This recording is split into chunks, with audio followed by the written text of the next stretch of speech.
প্রযুক্তি বাজারে নিজেদের একচ্ছত্র আধিপত্য ধরে রাখতে এবার ঘরের মাঠে ঐতিহাসিক বিনিয়োগে যাচ্ছে টেক জায়ান্ট স্যামসাং।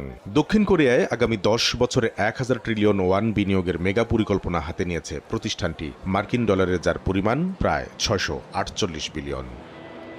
স্থানীয় সংবাদ মাধ্যম মেইল বিজনেস নিউজ পেপারের তথ্য মতে সোমবারই আসতে পারে এই আনুষ্ঠানিক ঘোষণা। এই বিশাল অঙ্কের একটি বড় অংশ অর্থাৎ প্রায় 300 ট্রিলিয়ন ওয়ান ব্যয় হবে দেশের দক্ষিণ পশ্চিম অঞ্চলে নতুন চিপ উৎপাদন কারখানা নির্মাণে।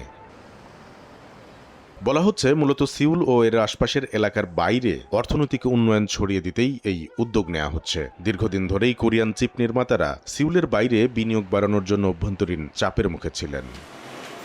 এই মেগা প্রজেক্টের ঘোষণা আসতে যাচ্ছে রাষ্ট্রপতি লি জে মিয়ং এর সঙ্গে একটি হাই প্রোফাইল বৈঠকে, যেখানে স্যামসাং ইলেকট্রনিক্সের পাশাপাশি তাদের প্রধান প্রতিদ্বন্দ্বী এসকে হাইনিক্সের শীর্ষ নির্বাহীরাও উপস্থিত থাকবেন। সিউলের বাইরে আঞ্চলিক উন্নয়নে তারাও উন্মোচন করবে নিজস্ব পরিকল্পনা।